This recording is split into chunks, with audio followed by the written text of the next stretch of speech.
ഒരു സ്ത്രീയെ സംബന്ധിച്ചിടത്തോളം അവർ വളർന്നു വന്ന സാഹചര്യവും കുടുംബാന്തരീക്ഷവും സ്വഭാവ ഗുണങ്ങളുമൊക്കെ വ്യത്യസ്തമായിരിക്കും. ചില സ്ത്രീകൾക്ക് അവരുടെ മാതാപിതാക്കളുടെ സ്നേഹവും വാത്സല്യവും വേണ്ടുവോളം ലഭിച്ചു വളർന്നവരായിരിക്കും. എന്നാൽ മാതാപിതാക്കളുടെ സ്നേഹവും വാത്സല്യവും വേണ്ടുവോളം ലഭിക്കാതെ വളർന്ന പെൺകുട്ടികളും ഉണ്ടാകും. ഇങ്ങനെയൊക്കെയുള്ള അന്തരീക്ഷത്തിൽ നിന്ന് പെട്ടെന്ന് വിവാഹം കഴിഞ്ഞ് മറ്റൊരു വീട്ടിലേക്ക് പുതുമണവാട്ടിയായി എത്തിയാൽ ആ വീട്ടുകാരുടെയും തൊട്ടടുത്തുള്ള മറ്റു സ്ത്രീകളുടെയും ഒക്കെ ശ്രദ്ധ ആ വീട്ടിലേക്ക് വന്ന പുതുമണവാട്ടിയിലായിരിക്കും. അവൾ അടിച്ചുവാരുന്നുണ്ടോ? എങ്ങനെയാണ് അവൾ അടിച്ചുവാരുന്നത്? പാത്രം കഴുകുന്നുണ്ടോ? വീട്ടുജോലികൾ ചെയ്യുന്നുണ്ടോ?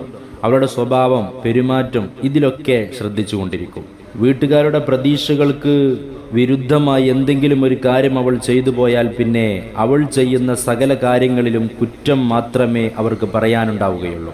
രണ്ട് സ്ത്രീകൾ ഒരുമിച്ച് കൂടിയാൽ അവിടെ പുതിയ മരുമകളെക്കുറിച്ചായിരിക്കും ചർച്ച. ഇതിലൊക്കെ ഒരു കാര്യം നാം മനസ്സിലാക്കണം. മറ്റൊരു കുടുംബാന്തരീക്ഷത്തിൽ നിന്ന് വന്ന പെൺകുട്ടിക്ക് അവളെ വിവാഹം ചെയ്തു കൊണ്ടുവന്ന വീട്ടിലെ സാഹചര്യങ്ങളും അവിടുത്തെ രീതികളും അവരുടെ സ്വഭാവങ്ങളുമൊക്കെ മനസ്സിലാക്കാൻ കുറച്ച് സമയമെടുക്കും. ഭാര്യയുടെ അല്ലെങ്കിൽ മരുമകളുടെ, പുതുമണവാട്ടിയുടെ സാഹചര്യങ്ങൾ, അവർ വളർന്നു വന്ന സാഹചര്യവും ഒക്കെ നമ്മളും ആലോചിക്കണം. അപ്പുറത്തെ വീട്ടിലെ മരുമകളുമായി നമ്മുടെ മരുമകളെ ഒരിക്കലും താരതമ്യം ചെയ്യരുത്.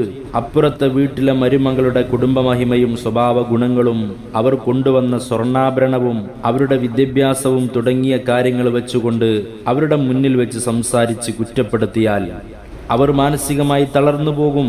ഇങ്ങനെ പ്രയാസങ്ങൾ അനുഭവിക്കുന്ന എത്രയോ പെൺകുട്ടികൾ നമ്മുടെ മുമ്പിലുണ്ട്. നാം വിവാഹം കഴിക്കുന്നത് അല്ലെങ്കിൽ നമ്മുടെ മകനെ കൊണ്ട് വിവാഹം കഴിപ്പിക്കുന്നത് നമ്മുടെ വീട്ടിലെ അടിമവേല ചെയ്യിക്കാനല്ല എന്ന് നാം മനസ്സിലാക്കണം. നമ്മുടെ വീട്ടിലേക്ക് കെട്ടിക്കൊണ്ടുവന്ന പെണ്ണിന് അല്ലെങ്കിൽ മരുമകൾക്ക് സാഹചര്യങ്ങൾ മനസ്സിലാക്കാനും നമ്മുടെ വീട്ടിലെ കാര്യങ്ങളൊക്കെ ഒന്ന് പഠിക്കാനും സാവകാശം നൽകണം. അവർ വന്ന പാടെ അവരെ ആനച്ചട്ടം പഠിപ്പിക്കരുത്. ഓരോ വ്യക്തികളും വ്യത്യസ്ത സ്വഭാവക്കാരാണ്. ഒരു വീട്ടിൽ 5 ആളുകളുണ്ടെങ്കിൽ 5 ആളുകൾക്കും 5 സ്വഭാവമായിരിക്കും. നാം വിചാരിക്കുന്നത് പോലെ മറ്റുള്ളവരും ആവണം എന്ന വിചാരം തന്നെ നാം ഒഴിവാക്കുക തന്നെ വേണം. ഓരോരുത്തരുടെയും സ്വഭാവം മനസ്സിലാക്കി സംസാരിക്കുകയും പെരുമാറുകയും ചെയ്യുക. എന്നാൽ നമ്മുടെയൊക്കെ വീടുകളിലെ പ്രശ്നങ്ങളും കലഹങ്ങളും ഒരു പരിധിവരെ ഒഴിവാക്കാം.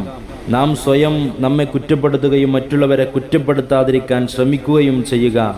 സഹോദരിയായും ഭാര്യയായും മാതാവായും അമ്മായിമ്മയായും ജീവിതത്തിൽ പല വേഷങ്ങളും നാം കെട്ടേണ്ടി വരും. നാം ഏത് വേഷം കെട്ടിയാലും അവരെ കുറ്റപ്പെടുത്താതെ സ്വയം കുറ്റങ്ങൾ തിരിച്ചറിഞ്ഞ് സന്തോഷത്തോടെ ജീവിതം ധന്യമാക്കാൻ ശ്രമിക്കുക. അള്ളാഹു തൗഫീഖ് നൽകട്ടെ.